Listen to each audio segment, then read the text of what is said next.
Alright guys, स्वागत है आपका इस वीडियो में। तो यहाँ पे हमें चैप्टर की शुरुआत में साइटामा का सीन दिखाया जाता है और जैसे वो यहाँ पे घर में आता है तो उसको यहाँ पे गेट के पास ही काफी सारे सील्ड लेटर्स मिलते हैं जो कि वो उठा के टेबल पे फेंकता है। इससे पहले कि यहाँ पे वो इन लेटर्स को पढ़े, वो अपना ब्रेकफास्ट वगैरह करता है और टेलीविजन ऑन कर देता है। यहाँ पे एज़ेरोथ को हराए हुए 2 हफ्ते हो चुके होते हैं और उसके बाद से भाई प्रेस और पेपराजी उसके पीछे पागलों की तरफ पड़े हैं। फिर चाहे वो कहीं भी जाए, वो लोग उन साइटामा के पीछे ही घूमते रहते हैं। उसको काफी सारे कॉल्स रिसीव हो चुके हैं और लोग चाहते हैं कि वो अपना एक इंटरव्यू दे। यहाँ तक कि उसका वॉइस मेल भी मैक्सिमम कैपेसिटी तक पहुंच चुका होता है। यहाँ पे तकरीबन 15 मिनट बाद वो सोचता है कि चलो यार इन लेटर्स को पढ़ना शुरू करते हैं। तो वो देखता है कि ये सारे के सारे लेटर्स इंटरव्यू के बारे में ही होते हैं। अलग अलग एजेंसी की तरफ से, अलग अलग चैनल की तरफ से ये लोग साइटामा का इंटरव्यू लेना चाहते होते हैं। तकरीबन 18 एक जैसे लेटर पढ़ने के बाद एक लेटर उसको थोड़ा अलग सा लगता है, जो कि काफी सिंपल सा लग रहा होता है, व्हाइट कलर का। वो उसको भी ओपन करके देखता है तो उसमें लिखा होता है कि केप बॉल्डी, मैंने आज तक कितने लेटर्स तो लिखे नहीं है और मैं वैसे लिखता भी नहीं, लेकिन मैं छुप के तुम तक पहुंचना चाहता था और मेरे ख्याल से ये सबसे कमाल का तरीका है। तो मैं तुमसे डायरेक्टली बात करता हूँ और मुझे उम्मीद है कि तुम मेरी भावनाओं को समझ पाओगे। तो प्लीज ध्यान से इस मैसेज को पढ़ना। पहली बात, मैं तुम्हारा शुक्रिया अदा करना चाहता हूँ मेरे बेटे ब्लू को बचाने के लिए। तुमने शायद उसको पहचाना नहीं होगा, लेकिन अभी वो एक नियो हीरोज नाम की ऑर्गेनाइजेशन का टॉप हीरो है। मैं भी एक हीरो हूँ और इसलिए मैं तुम्हारी बहादुरी और इंसाफ की वजह से तुम्हारी काफी इज्जत करता हूँ, लेकिन एक पिता के तौर पर मुझे काफी बुरा भी लग रहा है। पहली बात तो मुझे इस बात की खुशी है कि मेरा बेटा जिंदा है। दूसरी बात यह है कि यार मुझे दुख इस बात का है कि मैं उसको बचाने के लिए वहां पे मौजूद नहीं था। इसमें कोई बड़ी बात नहीं है। अगर तुम्हें कोई परेशानी ना हो तो मैं तुमसे सैटरडे की दोपहर 2 बजे मिलना चाहूंगा रूफ टॉप बार पे। वहां मैं तुम्हें एक ड्रिंक पिला दूंगा मेरे ख्याल से, और इसके अलावा मैं तुमसे कुछ डिस्कस भी करना चाहता हूँ और मुझे उम्मीद है कि मुझसे मिलकर तुम्हारा वक्त जाया नहीं जाएगा। मैं उम्मीद करूंगा कि तुम जरूर आओगे और मेरी इस छोटी सी इच्छा को पूरा करोगे। ब्लास्ट। तो बेसिकली यार ये लेटर यहाँ पे ब्लास्ट ने लिखा होता है खुद, ये कोई फेक नहीं होता, ओरिजिनल ब्लास्ट ने लिखा होता है और काफी कमाल की बात है। लेकिन आज मैं आप सबके लिए एक बहुत मस्त ऐप लेकर आया हूँ जिसका नाम है रमी सर्कल। ये एक स्किल दिखाने वाली बिल्कुल सेफ गेमिंग ऐप है जिस पर रमी खेलकर आप पैसे जीत सकते हैं। रमी सर्कल एक सेफ एंड सिक्योर्ड ऐप है जहाँ 1 करोड़ से भी ज्यादा एक्टिव प्लेयर्स है। तो अगर आपको रमी खेलना आता है तो खेल कर पैसे जीतिए, और अगर आपको रमी खेलना नहीं आता है तो इसमें प्रैक्टिस गेम्स खेल के आसानी से सीख सकते हो और फिर कैश गेम्स खेल के पैसे जीत सकते हो। इस पे डिपॉजिट के सबसे सेफ तरीके आपके लिए अवेलेबल है। फिर चाहे वो पेटीएम, फोन पे, क्रेडिट या डेबिट कार्ड हो, उसके द्वारा आप डिपॉजिट कर सकते हैं और आपके पहले डिपॉजिट पर 2000 तक का वेलकम बोनस भी पा सकते हैं। रमी सर्कल पे रमी खेलना काफी आसान है और ये फोन में भी काफी स्मूथली चल जाता है। आप खुद इसे स्क्रीन पे देख सकते हैं। सो दोस्तों, आप भी डिस्क्रिप्शन बॉक्स में दिए गए लिंक से अभी डाउनलोड करें और रजिस्टर करके डिपॉजिट करते ही 2000 रुपए तक का वेलकम बोनस पाए। आप भी रमी खेलो और कैश जीतो। ये खेल वित्तीय जोखिमों के अधीन है, अपनी जिम्मेदारी और ज्ञान के साथ खेलें। साइटामा कहता है ओ ब्लास्ट ब्लास्ट ब्लास्ट। यार सुना सुना तो लग रहा है ये नाम, मतलब ऐसा लग रहा है कि एसोसिएशन का कोई प्रोफेशनल हीरो है। अरे यार, अगर मैं हीरो एसोसिएशन के न्यूज लेटर को ध्यान से पढ़ता ना तब तो पता होता मेरे को। अरे हाँ, हीरो एसोसिएशन का न्यूज लेटर। तो यहाँ पे वो कबर्ड चेक करता है तो वहाँ पे न्यूज लेटर होता है। उसमें वो देखता है कि भाई ब्लास्ट रैंक 1 का एस क्लास हीरो है जो कि अभी कुछ समय से गायब है। तो साइटामा कहता है ओ, तो ये ऑर्गेनाइजेशन का टॉप हीरो मुझसे क्या बात करना चाहता है। हाँ चलो, उसने कहा तो है कि यार ड्रिंक वगैरह पिला देगा, लेकिन उसने कहा कि मेरा वक्त जाया नहीं जाने देगा वो। तो यहाँ पे वो अपना भाई कॉर्नफ्लेक्स वगैरह खाना शुरू करता है और यही सोच रहा होता है कि भाई इस ब्लास्ट को क्या काम होगा। अभी भी तकरीबन 4 घंटे हैं तैयार होने के लिए, तो मेरे ख्याल से मैं टाइम पे पहुंच सकता हूँ। इस साइटामा उस रूफटॉप बार पे पहुंचता है और ये बार काफी लग्जरी होता है। ऐसा लगता है कि यहाँ पे भाई पॉलिटिशियंस वगैरह लोग आते होंगे जो कि अपना करप्शन का पैसा एक्सचेंज करते होंगे और उसको कोई फर्क नहीं पड़ता है यहाँ पे भाई क्या चल रहा है क्या नहीं। उसने प्राइस देखे होते हैं इधर के ड्रिंक्स के, तो उसकी तो वाट लग चुकी होती है, लेकिन उसको किस बात की टेंशन है, भाई ब्लास्ट पिलाएगा है कि नहीं। जब वो यहाँ पे बार के अंदर आता है तो एक लेडी आती है सामने से जो कि साइटामा से उसके हैट वगैरह मांगती है। तो साइटामा सोचता है कि क्या भाई ये उसका सामान वामान चोरी करने के लिए आई है क्या।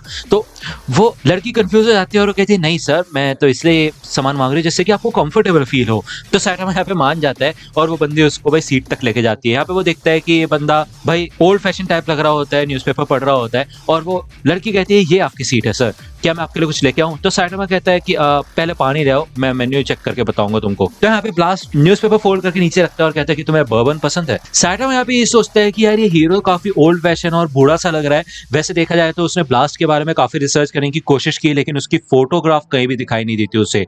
बस किंग और फुबुकी ने जैसा बताया था वैसे ही सोच के वो आया था। और ब्लास्ट कहता है कि मुझे माफ करना, मैं तो जस्ट तुमसे पूछ रहा हूँ कि क्या तुम्हें पसंद है या नहीं। तो साइटामा कहता है नहीं नहीं, बर्बन ठीक है, मैंने वैसे कभी ट्राई नहीं किया, लेकिन ठीक है कर लेंगे। करेंगे आज, अब बताओ मुझे क्या चाहते हो तुम। तो साइटामा कहता है कि वैसे देखा जाए तो जैसा मैंने सोचा था वैसे नहीं हो तुम। तो साइटामा कहता है क्या मतलब, क्या है तुम्हारा?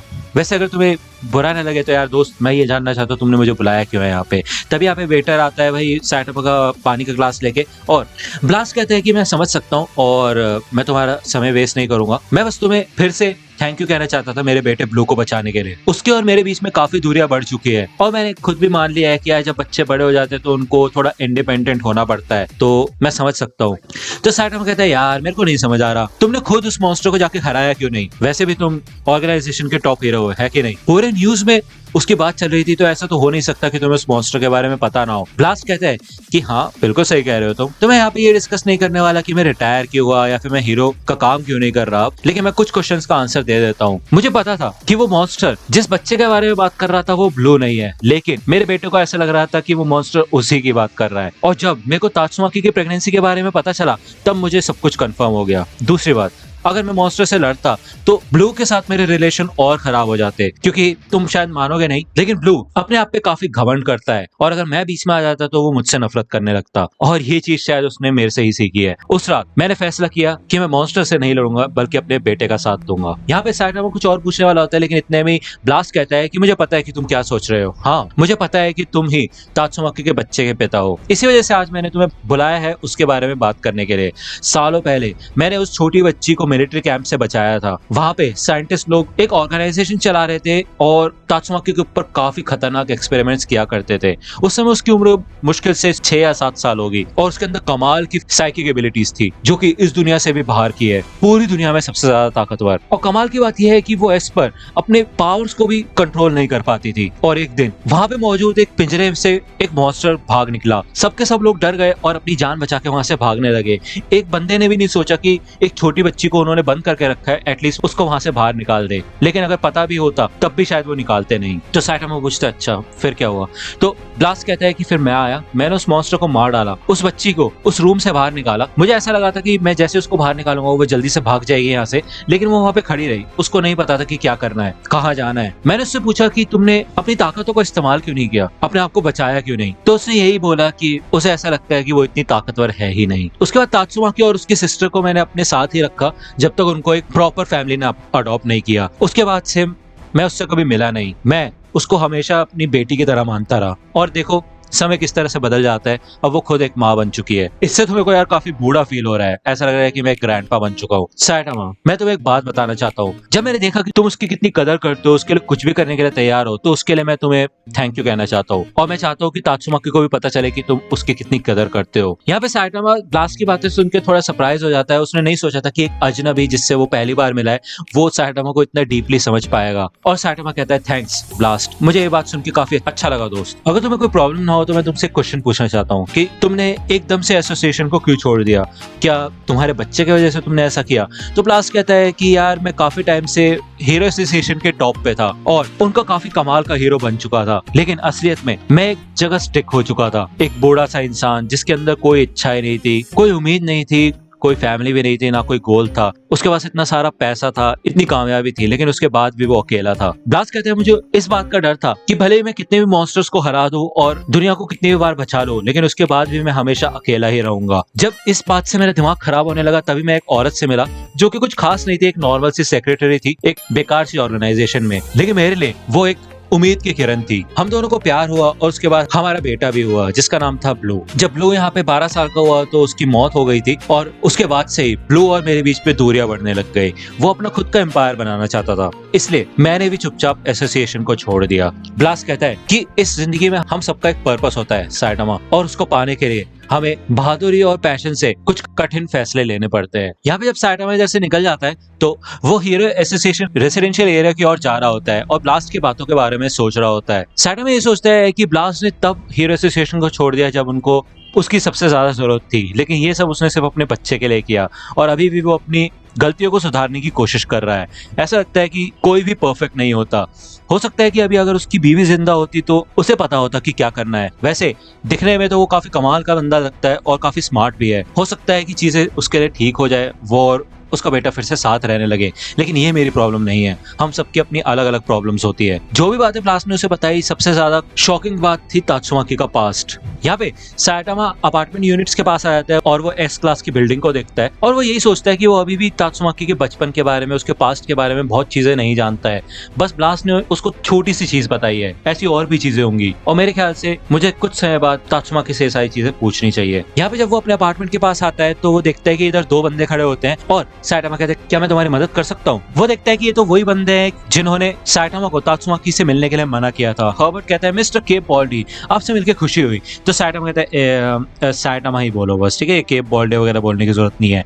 तो हर्बर्ट कहते हैं ओके मिस्टर साइटामा, हम माफी चाहते हैं कि हम ऐसे आपके घर पे पहुंच गए, लेकिन आपसे कांटेक्ट करना काफी मुश्किल हो रहा था और हमें आपके किसी ईमेल वॉइसमेल का भी रिस्पांस, लेकिन इतने में साइटामा कहता है अच्छा अच्छा ठीक है, वैसे मैं सबसे छुप के रह रहा हूँ आजकल, तुम बताओ क्या हाल है। तो डेको कहती है कि हम आपका और समय बर्बाद नहीं करेंगे, हर्बर्ट और मैं अभी आपसे पर्सनली माफी मांगने आए हैं क्योंकि हमने आपसे कहा था टॉर्नेडो से मिलना बंद करने के लिए। ये हमारी काफी बड़ी गलती है कि हमने अपने सुपीरियर्स की बात मान ली और ऐसा करना सच में काफी गलत था। तो साइटामा बोलता है कि अरे कोई दिक्कत वाली बात नहीं है, तुम लोग तो अपना ऑर्डर फॉलो कर रहे थे, तो बस यही बोलने आए थे तुम यहाँ पे। तो हर्बर्ट कहता है नहीं, एक और चीज है। तो यहाँ पे वो एक ब्राउन सा बड़ा सा एनवेलप साइटामा को देता है और वो सोचते हैं कि ये है क्या। वो जब उस एनवेलप को खोलता है तो अंदर भाई एक गोल्डन सर्टिफिकेट होता है जिसमें बड़ा बड़ा लिखा होता है एस क्लास और काफी अच्छे लेटर्स में उसका नाम भी लिखा होता है।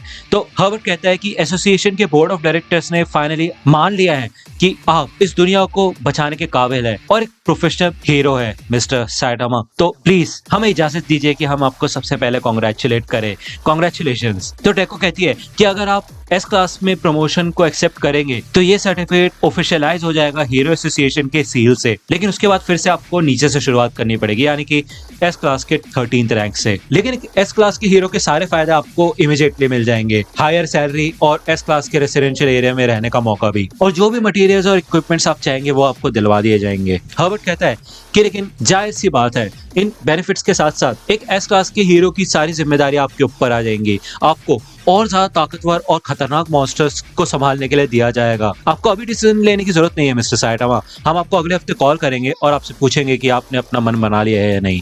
तो डेको कहती है कि इसी वजह से हम यहाँ पे आए थे, हम उम्मीद करते हैं कि आप जरूर एक पॉजिटिव रिस्पॉन्स देंगे क्योंकि ये ऑफर जिंदगी में सिर्फ एक बार ही मिलता है। जब ये दोनों यहाँ से चले जाते हैं तो साइटामा अपने अपार्टमेंट में आता है फिर से और उस गोल्डन सर्टिफिकेट को टेबल पे रख देता है। वो जब अपना वॉइसमेल चेक करता है तो यहाँ पे काफी सारे इंटरव्यू के वही सारे कॉल्स वगैरह होते हैं, तो वो रख देता है। यहाँ पे कुछ घंटे बीत चुके होते हैं और वो अपना डिनर वगैरह कर चुका होता है, ब्रश वगैरह करके वो अपना आराम से बेड पे लेटा होता है और सीलिंग को देख रहा होता है। जब वो ये सब सोचा होता है तभी उसके माइंड में बेबी मॉम आता है, उसके बाद फिर तात्सुमाकी आती है, वही लड़की जो कि उसके बच्चे का ख्याल रख रही है। और अच्छी बात है यहाँ पे यार, वो साइटामा की काफी हेल्प कर रही है ये सब करके, क्योंकि उसको तो पता नहीं भाई बच्चे कैसे पालते हैं, काफी बदल चुकी है। वो यहाँ पे हंसता है और वो यही सोचता है कि भले वो कल ही उनसे मिला था लेकिन फिर से उसको बेबी मॉप को देखने का मन कर रहा है। काश ऐसा हो पाता कि वो जब भी सो के जागता तो वो अपने साइड में बेबी मॉप को देखता, और वो रोज ऐसा करना चाहता है। तभी यहाँ पे साइटामा के फोन पे एक नोटिफिकेशन आता है, वो किंग का एक टेक्स्ट होता है, तो ये कहता है अरे हाँ मेरे को इसको बताना था कि वो एस क्लास के प्रमोशन का क्या हुआ।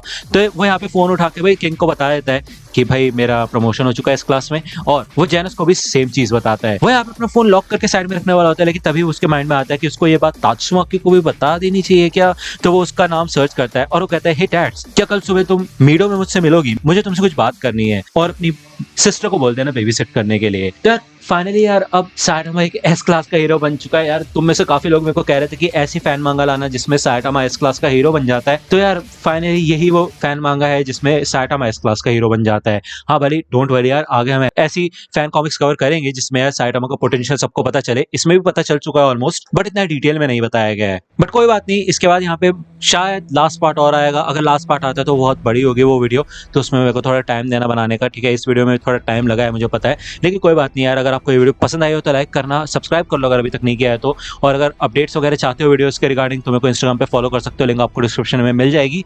और भाई अमीर आदमी बना दिया तुमने मेरे को यार, एकदम फेमस सेलिब्रिटी की तरह यार। 1000 फॉलोअर्स हो गए, very good, thank you so much जिन लोगों ने भी फॉलो किया है। मजा आ गया यार सच में।